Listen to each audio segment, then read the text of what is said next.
शासनाने दुष्काळ जाहीर करून अद्यापपर्यंत कोणत्याही प्रकारची शेतकऱ्यांना मदत दिलेली नाही। त्यामुळे शेतकरी आर्थिक संकटामध्ये असून शेतकऱ्यांच्या खात्यामध्ये दुष्काळी मदत जमा करावी या मागणीसाठी संतप्त शेतकऱ्यांनी पाणी पुरवठा विभागामध्ये सुरू असलेल्या नियोजन बैठकीला घेराव घातला।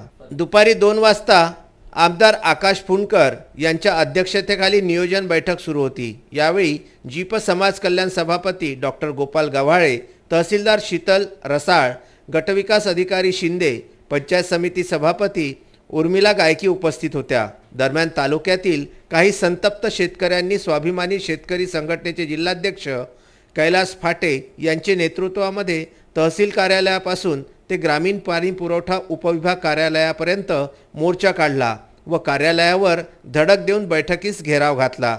यावेळी शेतकऱ्यांनी आपल्या समस्या आमदारासमोर मांडल्या। नाही ते प्रस्ताव ते कागदोपत्री घोडे नाचवणं आम्हाला आता बिलकुल हे मान्य नाही। मग मला एक सांगा की राजू नाकाळे हे उपोषणाला बसले, त्याच्या 15 दिवस आधी जिल्हाधिकाऱ्याला पत्र दिलं, तुम्हालाही दिलेलं आहे, एजीएमला दिलेलं आहे, सर्वीकडे पत्र दिलेलं असल्यानंतर म्हणजे निवेदन दिलेलं असल्यानंतर तेव्हा त्यांना समजलं नाही का की इथली परिस्थिती अशी आहे की आता लोक उपोषणाला बसावर आले तर लगेच आपण काहीतरी उपाययोजना करा। तुमचा प्रस्ताव आज तो 7 दिवस झाले त्याला उपोषणाला बसून, तेव्हा कुठे तुमचा प्रस्ताव तिथं जाऊन राहिला। त्याच्यानंतर ते आता जिल्हाधिकारी करते या सँक्शन नाही करत हे कोणाला माहित आहे?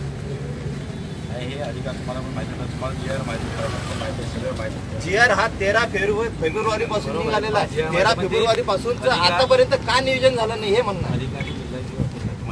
आपण प्रस्ताव त्यानुसार पाठवलेला आहे, म्हणजे प्रस्तावाची प्रत पण आपण तुम्हाला एक दिलेली आहे। नाही पण त्याच्यात त्याला अर्थ नाही। कागदोपत्री घोडे आम्ही अनेक पाहिले ना, कागदोपत्री घोड्यावर आमचा आता विश्वास राहिलेला नाहीये। मी आता ते दुष्काळी परिस्थितीमुळे आर्थिक संकटाला सामोरे जावे लागत असून शेतकऱ्यांच्या बँक खात्यांमध्ये दुष्काळी मदत जमा करावी अशी मागणी केली। यावेळी आमदार आकाश फुंडकरांनी उपविभागीय अधिकारी व तहसीलदार यांच्यासोबत चर्चा केली। सोबतच उपजिल्हाधिकारी यांच्यासोबत भ्रमणध्वनीवरून संपर्क साधला। यावेळी त्यांनी दुष्काळी मदत आली असताना अद्यापपर्यंत शेतकऱ्यांच्या खात्यात पैसे का जमा झाले नाही असा प्रश्नसुद्धा उपविभागीय अधिकारी व तहसीलदार यांना विचारला।